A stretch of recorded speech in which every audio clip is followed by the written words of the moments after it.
It's me, Haley. Have you ever wanted to be famous? Like maybe the lead singer of a rock band? Hello, Cleveland! Woo! Or maybe you fancy yourself the lead guitarist.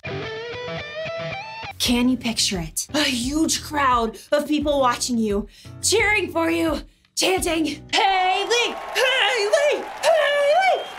Or, you know, whatever your name is. That would be amazing! But, you know what? Most bands don't start off on top like that. Most bands start off in some where they practice playing music and they show lots of cooperation. Cooperation is working together to do more than you can do alone. Every member of a band plays an important part. Take one instrument away and it just won't sound the same. But you wanna know who I think deserves a little more credit in a rock band? The drummer! Think about it. Hey, Warren. The drummer supports the whole band. Without a drummer, who would keep the beat? Happy birthday to you. Happy birthday to you. Happy birthday, dear Warren. But with a good drummer, the band stays in rhythm. Drummers may not be the most famous, but they get to decide how fast or how slow the songs are. Plus, a drummer can make every joke just a little bit funnier. The drummer works together with the band to help support the singer. This gives a new meaning to the word Band-Aid. Do you get it? In today's story, we'll learn about a great battle fought by the Israelites. A battle that took all kinds of cooperation. They really had to band together. Get it? I'll see you in a few. Thank you, Oklahoma City! Yeah! Woo! The Bible. It's 66 books of history, stories, letters, and poetry that fit together to form God's one big story. The epic adventure of how He created us and loves us so much that He made a way to rescue us.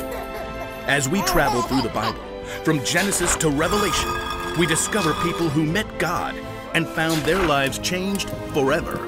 Now, for an amazing story, inspired by the book of Exodus, chapter 17, verses 8 through 13. God had freed the Israelites from slavery in Egypt and led them into the desert. But with no home of their own, the Israelites were still wide open to enemy attack as they traveled. One evening, as Moses walked through the camp, his assistant Joshua raced up. Amalekites! Where? How many? Just a few men right now. They attacked at the rear, where many of the women and children are. But we beat them back. They'll come in full force tomorrow. Moses turned to survey the land around them in the last rays of the setting sun. The whole valley of Rephidim spread out before them. Nearby, a high hill provided a lookout for the whole countryside. We have no army. We'll have to fight. You choose our best men and get ready for battle in the morning. Will you come with us? No. Moses pointed at the hilltop. I'll climb up there and hold up the walking stick that God gave me. Both men looked at the sturdy staff in Moses' hand. It was no ordinary stick. Moses had lifted the staff when God had parted the water of the Red Sea so the Israelites could escape. Yes, sir. I'll call the men. In the great chill before dawn, Joshua and his group of inexperienced fighters prepared for battle against the Amalekites. I've never held a sword. God has saved us many times. He can do it again. As the ragtag army gathered at one end of the valley, Moses climbed the hill with his brother Aaron and his friend Hur. So, Moses, what's the plan? Yeah, those Amalekites got some mean fighters. We'll call on God. As the three men crested the hill, they turned to look back. The rising sun flooded the valley. They could see Joshua and the Israelites just below. At the far end of the valley, a vast swarm of Amalekites rushed forward. Oh, more Amalekites than bees in a hive. Within minutes, the two groups clashed. It was clear from the very beginning that the Amalekites had the upper hand. They'll wipe us out in no time. Wait. At the very crest of the hill, Moses grabbed his staff and raised both hands high in the air. Our God is stronger than any enemy. In a short time, the tide seemed to turn. Well, what do you know? Joshua's pushing them back. The Israelites steadily beat back the Amalekite army. But as the sun rose and the heat increased, Moses' arms grew tired. Little by little, his arms sank down. Uh-oh. The Amalekites have busted through our line right there. We were doing so well. God, help us. With an effort, Moses lifted his hands high again. Joshua had formed a strong band of fighters, and once again, the Israelites surged forward. Moses lowered his arms to stretch. Ah, my back! What just happened? Joshua had them. Moses stepped forward to see, raising his hands high again. Aaron turned to stare at his brother. It's your hands. When your hands are raised up toward God, we're winning. Yeah, and when you drop them, those fool Amalekites start to win. Yes, but I can't do this all day. Moses' arms began to shake. Hold it one more minute. I got a rock-solid plan. Aaron? Together, Aaron and Hur rolled a huge stone to the place where Moses stood. Now, you set yourself right down, Mo. Carefully, Moses lowered himself onto the rock, fighting to keep his hands high in the air. My arms! We got it, brother. Aaron and Hur each stood on one side of Moses and held up a hand. Whew! For the rest of the day, Aaron and Hur stood right beside Moses, keeping his hands steady. By sunset, Joshua and the Israelites completely defeated the Amalekites. Look at him run! The Amalekites had been defeated by God's power, but it was only by working together with his friends that Moses had been able to keep his hands lifted high all day.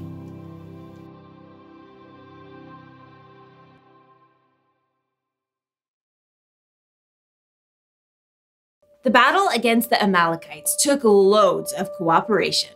Aaron and Hur worked together to help Moses. The three of them worked together to help Joshua and the Israelites. And God worked with all of them to do something miraculous. What's cool is that none of those people did what they did to make themselves famous. They were each trying to help someone else succeed. That's something you can do too. You can work together not because it makes you look good, but because it helps someone else.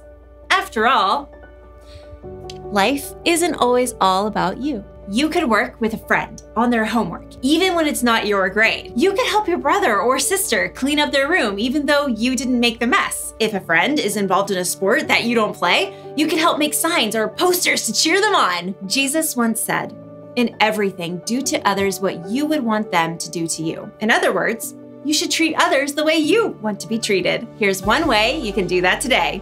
Work together to help someone succeed. Working together for unselfish reasons is a great way to show someone you love them. What are you waiting for? Go get the band together and hop on the cooperation bandwagon. And I don't miss a beat. It's time to face the music. Wait. See if you can drum up some support. No, drum up some support. No, okay, no support for that one. Thanks, Warren. I'll see you next time.